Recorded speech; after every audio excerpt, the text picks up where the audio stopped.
කවුද ළමයි යාලට මම හිතනවා හැමෝම හොඳින් ඉන්නවා කියලා.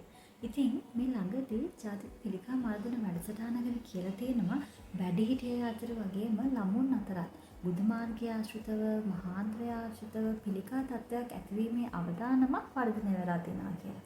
ඉතින් මේ සම්බන්ධව ගොඩක් අය දන්නවා ඇති. ඉතින් මමත් අරගෙන ආවා දන්න අයටයි නොදන්න අයටයි පුංචි කරුණු ටිකක්. ඔයාලා දන්නවද මෙන්න මේ වගේ පිළිකා තත්ත්වවලට ප්‍රධාන වශයෙන්ම බලපාන්නේ අපි ගන්න ආහාර පාන වර්ග.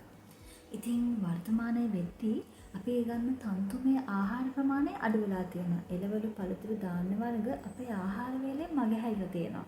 ඉතින් කාර්යබහුලත්වයත් එක්ක ගොඩක් අය ලේසිවට ශනික ආහාරවලට, ඒ කියන්නේ සොසේජස්, හැම්, බේකන් වගේ ශනික ආහාරවලට, සීනි අධික පාන වර්ගවලට, ඒ වගේම පිටිසහිත ආහාරවලට එයාලගේ ජීවන රටාව හුරු කරගෙන තියෙනවා. ඉතින් අපි නොහිතුවට අපි අපේ ආහාර ජීවන පද්ධතියට අපේ ශරීරයට කරගන්න ලොකු හානියක්.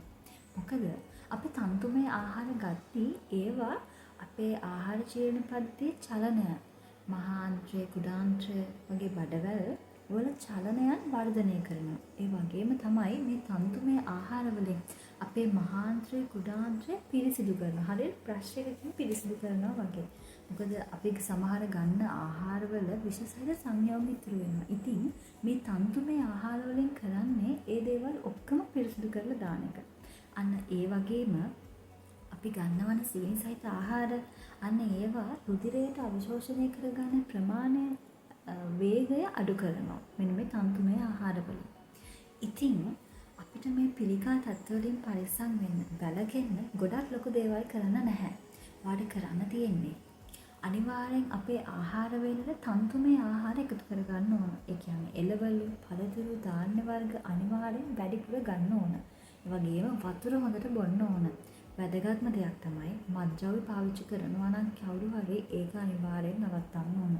මොකද ගොඩක් වැඩිහිටිය අය ගැන මේ වගේ පිළිකා තත්ත්වවලට ගොඩක්ම බලපාන්නේ මෙන්න මේ මත්ද්‍රව්‍ය පාවිච්චි කරන එක. ඉතින් ඔයා මෙන්න මේ දේවල් එක්ක ඔයාගේ ජීවිතය ඔයා ඉස්සරහට අරගෙන යනවා නම් ඔයා මේ දේවල් වලට බය වෙන්න ඕන නැහැ. ඉතින්